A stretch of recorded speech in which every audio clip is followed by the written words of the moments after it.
using 3.5 timer IC. Alarm project কেনেকৈ বনোৱা হয় প্ৰথমতে 3.5 IC এটা লাগিব আৰু কানেকচন কৰিব লাগিব পিন নাম্বাৰ 4 ৰিসেট আৰু পিন নাম্বাৰ 8 প্লাস VCC লৈকে কানেক্ট কৰিব লাগিব আৰু কানেক্ট কৰাৰ পিছত পিন নাম্বাৰ 2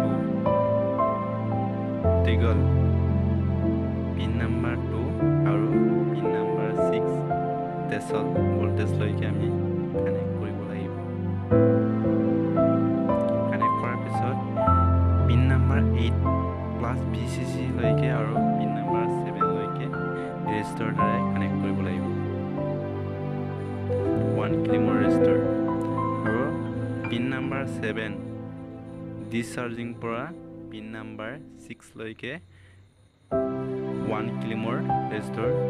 কানেক্ট কৰিব লাগিব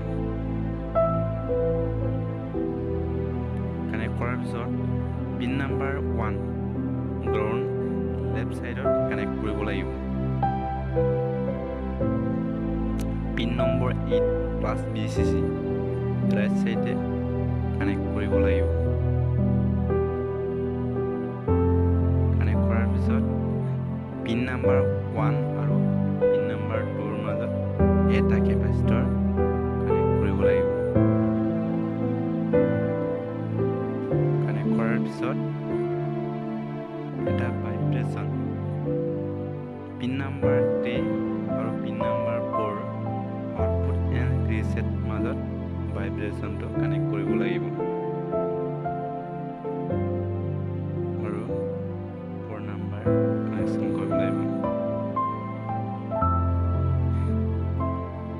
কানেকশনৰ পিছত আমি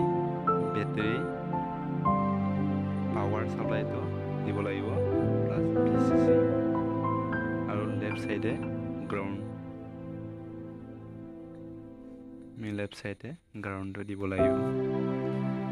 দিয়াৰ লগে লগে আমি ভাইব্ৰেচনটো ভাইব্ৰেট হৈছে নিশ্চয় আপোনালোকে দেখিছে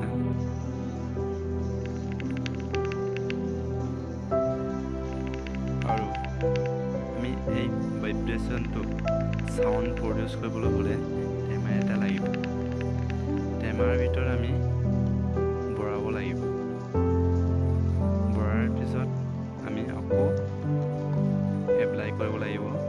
গ্ৰাউণ্ড লেফট সাইডত আমি গ্ৰাউণ্ডটো দিব লাগিব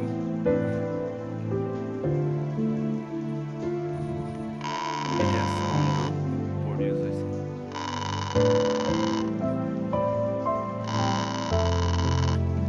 প্ৰিয় বন্ধু এই ভিডিঅ'টো please like comment and share কৰিবলৈ একেবাৰে নাপাহৰে